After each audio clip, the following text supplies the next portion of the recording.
Man, yeah, you guys need some coffee. We need to get you jacked up on some coffee. Hey, we're glad you're here on Mother's Day. Thanks for joining us and celebrating us with us this Mother's Day. And hopefully you have some plans today. Did anybody else feel like Mother's Day was really, really early this year? All the guys are like, yes. Yes. Let's be honest, no matter when it is, you didn't get a gift till Friday anyway. So, hey, we're in John chapter 5. John chapter 5. And before we kick off, I just want to say this. As a pastor, got a lot of different experiences. And whether it's doing celebration of life services, funerals. And I got to tell you that oftentimes those services, I've done 2 in the last couple months, they're so unbelievable because people really do appreciate that person on that day. Can I just tell you that that's great. But oftentimes we wait till that moment. And can I just say that these types of days are great reminders for us to appreciate who we have here, right? And so I got to tell you, on my wedding day, I danced with my mom, and I just cried the whole time. And I just said to her over and over again, I'm sorry. I just cried and said, literally, the whole song was just me, I'm sorry. She was like, why are you saying I'm sorry? I'm like, I was a terrible kid. I didn't appreciate you. I was rude. I took you for granted. And it's like, man, Mother's Day, it's seriously, it's one of those days where we get the opportunity. And listen, I know some of you, each mom in here is different. You like different things. Your love languages are different. But I really believe that whatever the love language is, whatever you can do to make them feel special and honored and loved, and I'm terrible at this, by the way. So I'm really actually just talking to myself, and you are present with me as I talk to myself, because this is a day where we can, and every one of these celebration life services, I just think to myself, man, I don't want to wait to honor somebody when they're no longer here. Amen? Amen.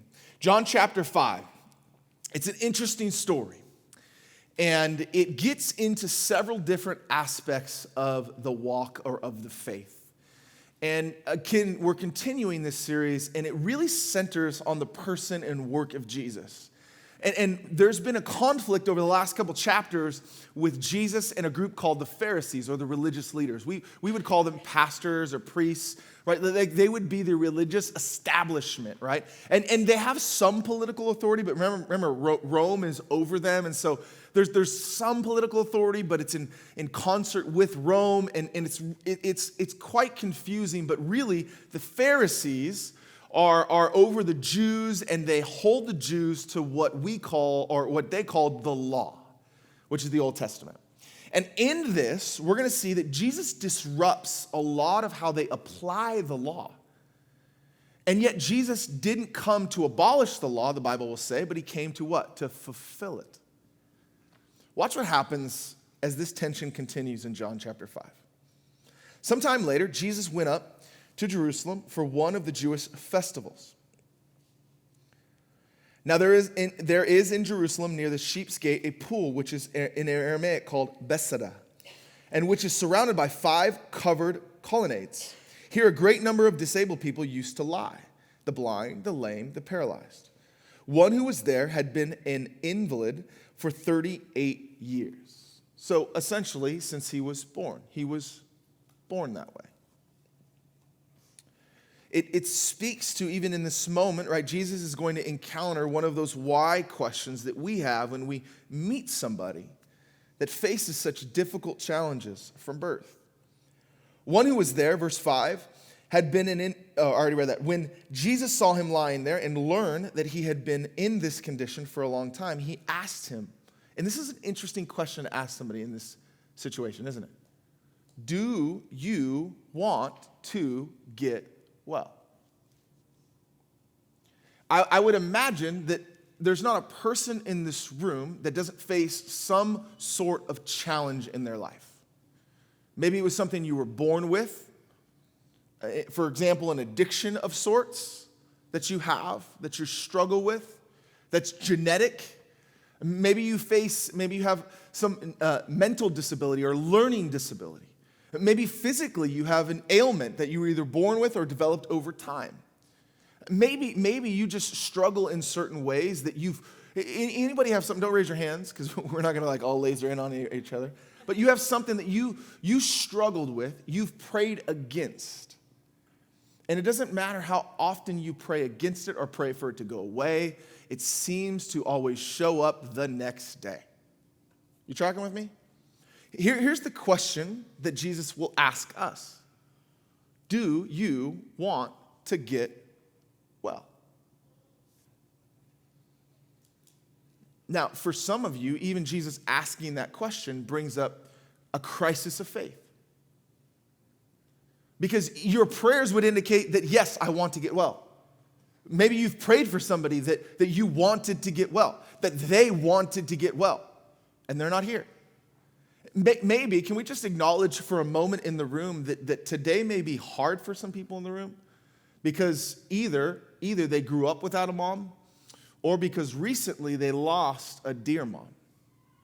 And so today is just a reminder of what they lost, of prayers that went unanswered. And then we come back to this question: do you want to get well? I think what's really interesting, you're going to see how this plays out in this chapter. I want you to see this. This happens so often, and it's so important.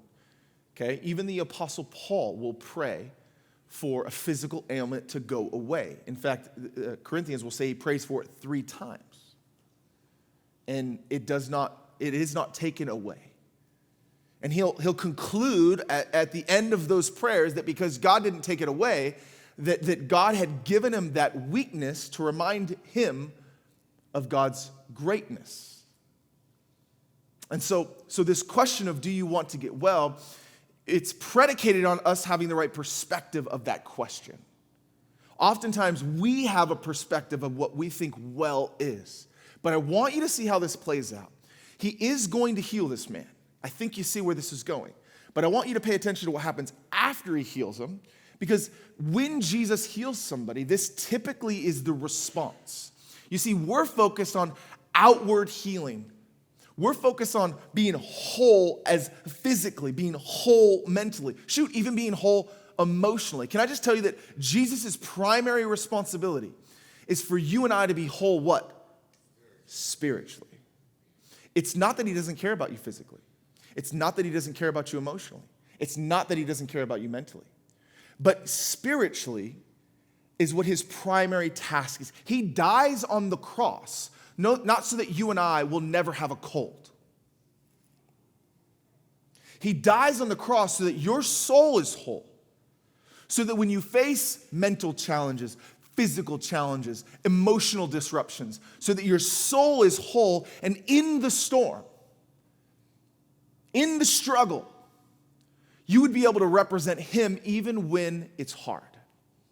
Even when you're praying over and over and over again, and it seems as though the answer is no, or not yet. The answer to that question, do you want to get well, is your soul whole? And most people in Scripture get this wrong. And can I say that as a pastor in 2022, most people in the modern age get this wrong. And what happens is if we get this perspective wrong, it really messes up our relationship with Jesus. Because instead of developing intimacy with him, when we're not getting the answers to our prayers that we want, we actually create distance between him and us. You tracking with me? How many of you guys have pulled away from God because you didn't get the answer to the prayer that you wanted? We come back to this question: do you want to get well? Does Jesus heal physically? I believe that he does. Does Jesus heal mentally? I believe at times he does. Does Jesus answer our prayers when we're talking about emotional trauma? I believe that he does. But I believe his primary responsibility biblically, his primary responsibility, the reason he went to the cross is so that you and I could be whole. So the question to you and I in this room today is, do you want to be whole? do you want to be well? Do you want to be healed? I'm talking about your soul. I'm talking about in a right relationship with God. That's the question. And if the answer is yes, it's his way, not yours. It's his way, not mine. Verse 7.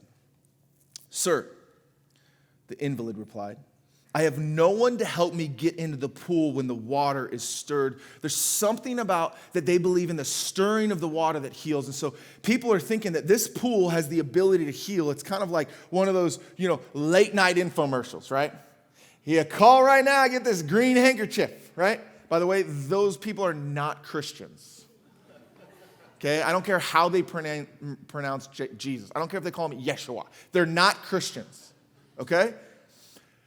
Buy this handkerchief and you're going to be okay. In fact, if you buy it right now, you're going to get 3 handkerchiefs. Well, if the one does everything, what do I need 3 for? That's kind of what this is. It's in some ways, it's a, what's the word I'm looking for? It's a superstition. Here we go. While I'm trying to get in, someone else goes down ahead of me. Then Jesus said to him, get up, pick up your mat, and walk.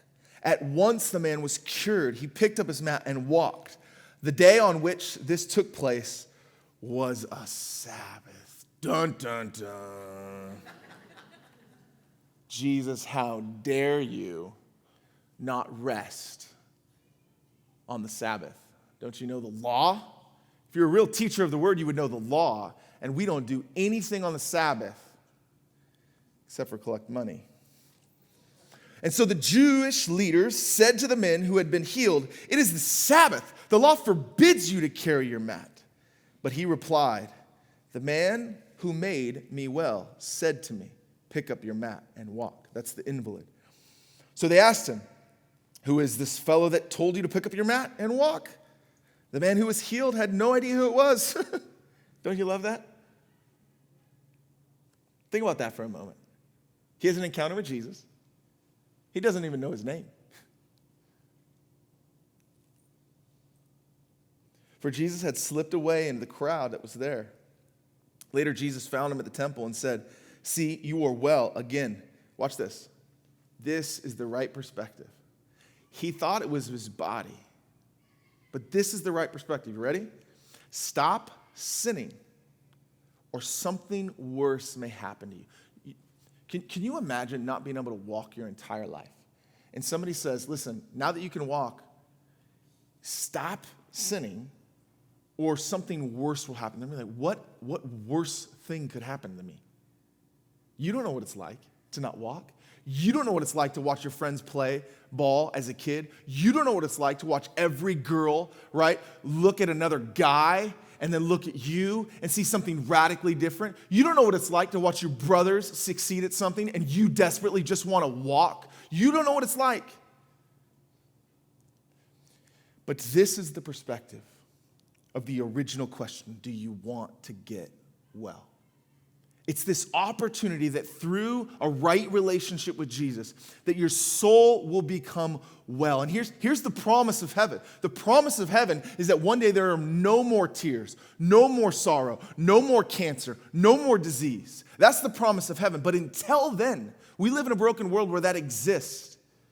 And yes, sometimes, and I don't understand how it happens or why it happens or how he chooses, but sometimes God supernaturally, which means out of the ordinary, which means in a not a natural way, supernaturally intervenes and changes the circumstances. But how many of you know that sometimes he doesn't? Sometimes he doesn't. Because his primary work on the cross is this: stop sinning, or something worse may happen to you. It means that our choices impact other people. Our choices impact us. And God desperately wants us to be what he intended us to be in the first place. The Imago Dei, the representation of him.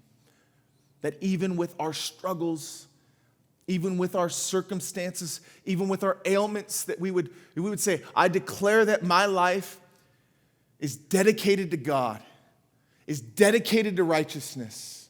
And I will stand in the storm, fixed on Jesus, and even that will be a representation to him. My friends, when we live like that, that becomes a powerful testimony to the God who made us, pursued us, and ultimately saved us. Sometimes the testimony is, look what God healed. And sometimes the testimony is, look how I've been faithful to a God who has been faithful to me, even though he did not heal me the way I asked. Both of those testimonies are powerful in their own right. Verse 15, the man went away and told the Jewish leaders that it was Jesus who had made him well. There's a holistic approach, physically, spiritually, well. But then we get into this debate. But before we do, if you get out your note sheets, let me just give you the first thing. And I believe this with all of my heart. I believe this with all of my heart. First point on your note sheet, if you don't have one and you want one, you can just slip up your hand and we'll get you one. Jesus wants you to get well. Jesus wants you to get well. He wants you spiritually well. He wants you to represent him well. He wants you to accept his forgiveness. He wants you to live out in righteousness, which righteousness is this big, fancy spiritual world, right? It just means to live the right way. That's all it means, is to live the right way, according to God, because after all, he created everything. He ultimately made the rules. He knows the heart behind the rules. He knows the consequences of a broken rule. He knows all of it. And our role is to trust him above our own thoughts and opinions. Jesus wants you to get well. But here's the question. Do you? Isn't that interesting that he asked the invalid that question? Do you want to get well? Because the answer to that question is, if you want to get well, you'll trust him. After all, he knows you better than anybody. He knows your struggle. Can I just say this too? Part of intimacy with Jesus is not being scared of sharing your deepest and darkest struggles with him. And then even in that, if you feel frustrated with him, can I encourage you to press into that? I want you to ask you a question. The people that you're closest with, have you had wrestling matches with those people?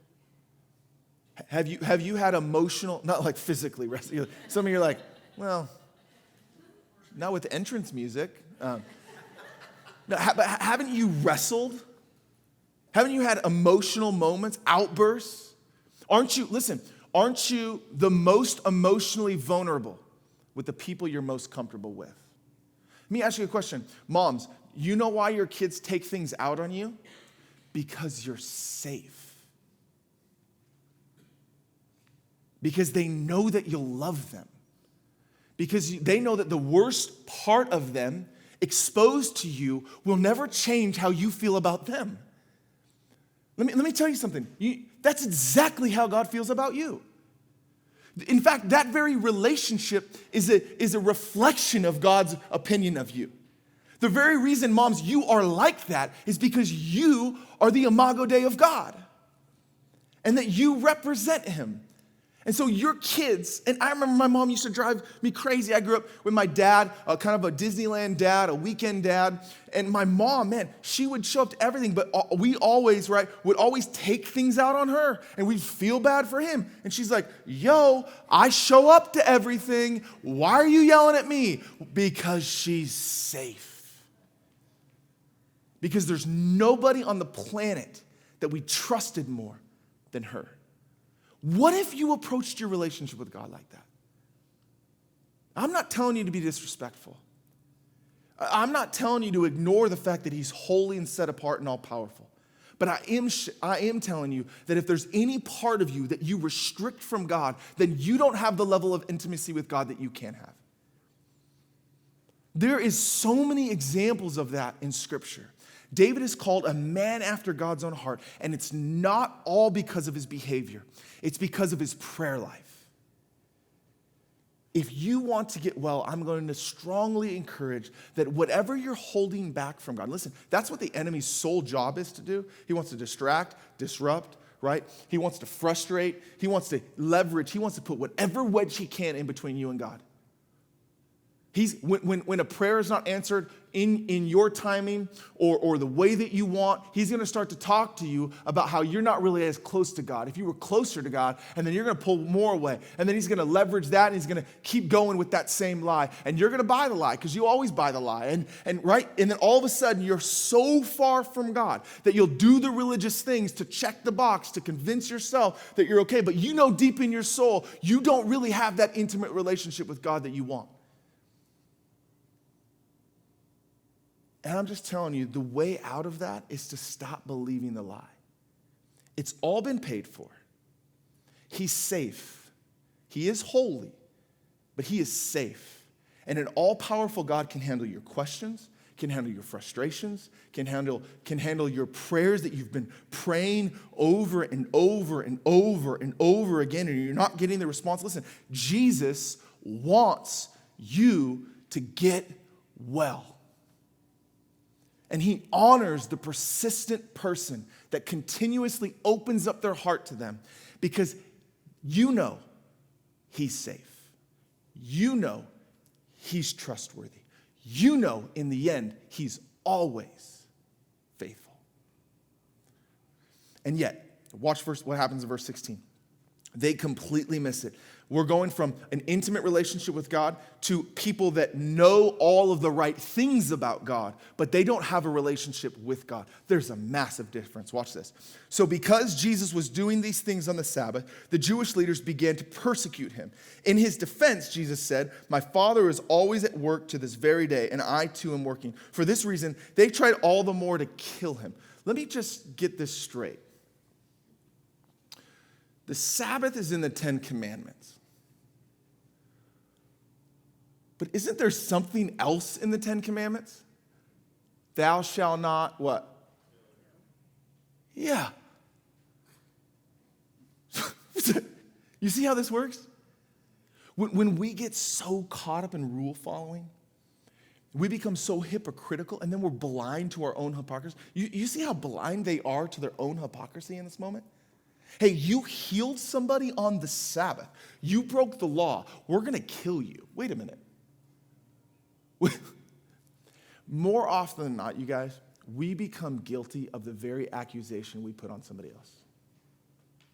You know how many times that we've done that over the last couple of years especially? In fact, right now even, in the political debate, it's going back and forth. And I hear the same phrase, my body, my choice. And guess what? The script is flipped now. And I hear people say, well, where's my body, my choice now? Guess what the other side's saying? Where's my body, my choice then? You see, we've got to be careful that listen, we're not going to get into the nuance of that right now. I'm just using it as an example to say we oftentimes become guilty of the very thing we accuse people of, because we're more obsessed with the rule than the heart of the rule. I want to show you a couple things in Scripture, because I want to show you what's happening, right? So they're gonna trip out on Jesus. And yet the reason Jesus is so frustrated with the Pharisees is because they missed the whole point, right? How many of you guys have rules in your house? Rules in your house? Okay, good. So if you don't have kids, you're like, I try to do laundry on Saturdays, right? How many of you grew up in a house with rules? Okay, there we go. Everybody. Now, how many times do you remember your parents forgetting why they made a rule? Right? And what happens? Typically, emotions are high. Okay? There's a lot going on. And you hear something like this, because I said so. Right? Some of the moms are like, yeah, I said that this morning. It's your day. You can do whatever you want. You know what I mean? But you have rules. I want you to think about, just for a moment, just think about one of the rules in your house. As you think about one of the rules in your house or in your house growing up, I want to read for you a passage of Scripture out of Deuteronomy. Because out of these 600 laws plus that the Pharisees are trying to hold Jesus to, they're going to miss the whole heart of the rule. And here's, to be quite fair to the Pharisees, they don't have all the scriptures we have. So they don't have the Sermon on the Mount, where Jesus will re-up and really, in many ways, take over the law and explain kind of the new way of doing things. They don't have where Jesus will, he's asked what's the greatest command. They don't have that.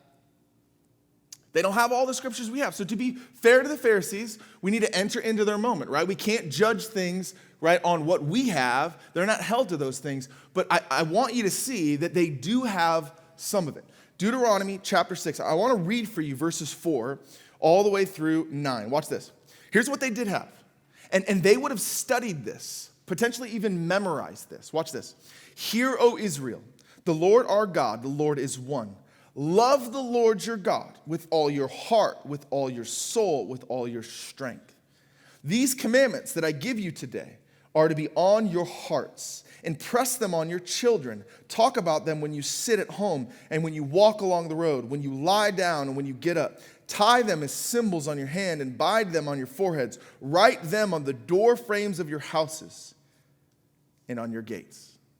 What is he saying? Literally, he's saying, the most important thing in the faith, when you represent God, when you represent as a nation, as a people that represents a good and holy God, the most important thing is that you would love me with everything that you have and you would love your neighbor as yourself. Now, Jesus will say emphatically that this is the greatest command, but it's already been said. Write it on your door, get the little chalk and write it on your driveway, right? And go to Hobby Lobby and put it all over your house, right? I mean, get a t-shirt.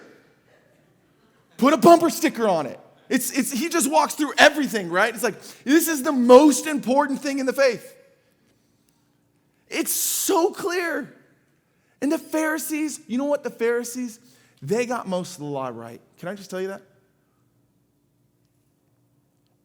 And my biggest fear for Christians in the room, if you're newer to the faith, if you just got invited here, you can listen as a spectator on this one. But Christians, my greatest fear for you and for me is we get most of the law right, but we get the heart of the law wrong. That we're so quick to hold a non-believing world accountable to our faith, and we miss the own hypocrisy in our lives when we claim to follow him. We won't hold each other accountable because we're bros. But we'll hold the non-believing world accountable, and they don't even believe. My friends, if we do that, we've missed the whole point of the gospel. We have to remember the heart of the rule. Jesus' biggest beef over and over and over again were with the people that knew the most. In fact, go back to John chapter 5. Go all the way down to verse 39. Watch this. This is going to boggle your mind, what Jesus says to these people. John chapter 5, verse.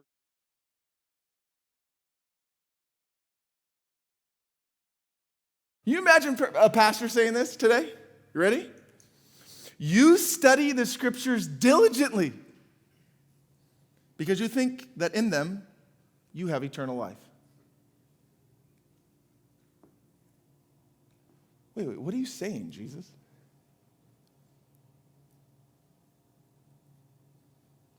What are you saying? These are the very scriptures that testify about me, yet you refuse to come to me to have life. You know what gives us, this is an iPad, but do you know what gives that book in your hand power? You know what gives this Bible on my app, on my iPad power? Well, charging it. But what gives it power is what it reveals. What gives it power is the person it reveals.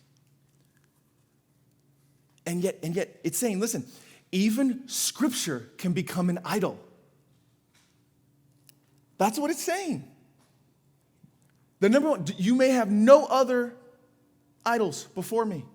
And we love physical things. We love tangible things because, right, that's the challenge with following God is he's not something we can kind of grasp. And he's like the wind and you could feel him, but you can't see him. And there's obviously evidence of him. So we love physical things, the church and Scripture and life groups and all those things are good. And I'm just saying, don't let a good thing become the primary thing. And the Scriptures reveal about God. And the Scriptures will teach you about God. And the Scriptures will help you grow in your faith. But if in growing in faith, you become less loving towards God or less loving towards people, then you've let a good thing become an idol. And it's made you arrogant. And that arrogance is actually making you less like Jesus. And I'm just saying, when you get to stand before him, he's not going to be like, how many verses have you memorized? Unless those verses that you memorized made you look more like Jesus. Unless all those Bible studies shaped your character in such a way that you lived sacrificially in love with Jesus, passionate and infectiously loving other people in your community. Now, if that's what happens when you study the Scriptures, well done. That, my friends, is a solid devotion life. I highly encourage it. In fact, I recommend it. In fact, if you're not doing it, you're probably missing out on the faith. But we have the ability to make good things disgusting if we're not careful. If you're taking notes, you can write this down. If you forget the why, you may misapply the rule. If you forget the why, you may misapply the rule. Parents, can I just encourage you today, even today as you think and talk, you just think about the rules in your house. Think about how you apply the rules in your house.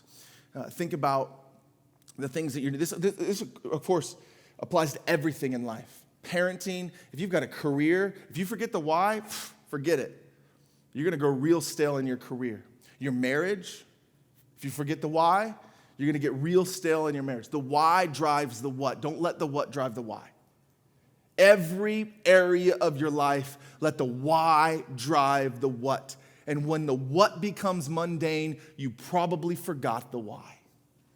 Can I encourage you in this moment, on this day, Mother's Day, to think about the whys of your household, the whys of your career, the whys of your relationship, and go, man, I've got to come back to why I do what I do, because ultimately that's going to drive what I do and what ultimately matters. If you forget the why, you will misapply the rule, or in this case, you will misapply the what. What are the rules of your house? Why do you have them? And are they properly applied because you remembered the heart behind them? Number 3, Jesus has authority over the rules. In Matthew chapter 12, Jesus will say, I am Lord of the Sabbath. The Sabbath I was made for you for rest. So for me to heal, because he does it again, and the Pharisees get ticked again, and he just reminds us that he's the Lord of the Sabbath, that he's here to heal. And yes, he honors the Sabbath. But if somebody's hurting and standing in front of him, he's going to do what he came here to do. Jesus has authority over the rules. After all, he made them. And number 4, be careful not to let good things become idols. Be careful not to let good things become idols. So often in church we talk, and the band can come on up. So often in church we talk about taboo subjects. We talk about sin and the obvious ones, and we need to talk about those things. We need to talk about the things that disrupt families, that hurt people, that cause pain, that cause harm, that are clearly not with and in line with the Scriptures. That's really, really important. And there's no compromise on that. We'll never back down from that. We've got to stand firm in that because God gave those to us for our protection. However, we also need to talk about the things that are good, that become ultimate or become primary. And I think that there, especially for Christians in this room today, I think we can become very, very guilty of allowing things in our life that are good things over time to become primary and dominate our lives, affect our relationships, ultimately have a negative impact. And that's why a relationship with Jesus is so important, an intimate prayer life where you talk to him about what's going on, where he can give you wisdom, right? Here's what the Bible teaches, that when you placed your faith in Jesus, the Holy Spirit comes in you, and he wants to be a guide for you. And you've got the scriptures, and the Holy Spirit will never tell you anything that's contradictory toward the scriptures. But there's a lot of elements or a lot of moments in your life that aren't directly found in scripture. You ever gone through something and you're like looking for the chapter and verse, right, where your mom cussed you out, and you're like, what do I? And you like honor your mother. Like, how do I do that? She just cussed me out. I don't know what to do with that. I should have used dad. It's Mother's Day. Well, your dad cusses you out, right? You know what to do with that, right? And you look for the chapter and verse, and you find all, and like, there's not like, you have the Holy Spirit in you. And when you placed your faith in Jesus, that was a gift. And when you went to heaven, he's like, hey, here's a gift. The Holy Spirit loves you. He wants you to be whole. He wants you to be well through faith in Jesus. He now enters in. You are now the temple. Temple is not a physical place. You are now the temple. And as you pray in the scriptures and you intimately pray to the Holy Spirit, he's going to reveal to you the truth about them each moment in your life. That's an active, intimate relationship with Jesus that includes the truth about God with a relationship with God. And that, my friends, was why Jesus died on the cross. That, my friends, is what you and I are supposed to be doing in our everyday lives. And I just want to pray over all of us, because this really is a struggle. It's really, really, especially right now, I believe that our country is at a war. And I believe it's not just on the physical realm. In fact, I believe the real war is in the realm that we cannot see. And I'm telling you right now, the enemy has two hooks in on this country. He has divided so many people that I love. He has divided so many believers. All because we've let good things become primary. We've let principle become greater than Jesus. And I'm not telling you to surrender principle. I'm just telling you to allow Jesus to inform you how to address it. Let's pray. God, we invite you into this moment. And we believe, first of all, we thank you so much for the gift of moms. And God, even how they approach so many things is a testimony to us in this room today. They've shaped us and molded us. And yet, God, as we stand in this moment, 2022, in a unique place in time and history, we ask that you would intervene. We ask that you, as a holy, sovereign God, would step into this moment and help us and guide us. And God, I pray in this moment, even during this song, that you would meet us, that we'd have a moment with you. And God, you would know exactly what we actually need to get well. You know that if we need encouragement in this place, God, that we need to meet with you today. We need to be encouraged. A word or a moment that would fill our souls so that we can be well today. God, many of us may need conviction. We need something in our lives that forces us to change, to acknowledge, to repent. God, if that's what we need, I pray that you would meet us in this moment in a way that only you can. You would challenge us. God, we want to grow. We don't want to grow stale. We want to become the best versions of ourselves through a relationship with you. So we ask that you would meet us in this moment, if it's encouragement, if it's conviction. God, if it's healing, if there's trauma that's causing us to have the wrong perspective, God, we ask that you would do some healing in the next 5 minutes. God, God, more than anything, you need an army of people that acknowledge that the real battle is in the spiritual realm so that we could represent you and fight for the things that matter most in our world, in our country, in our communities. But first, do it in us. And then we ask that through that work, you would do it through us. It's in Jesus' name we pray. Amen.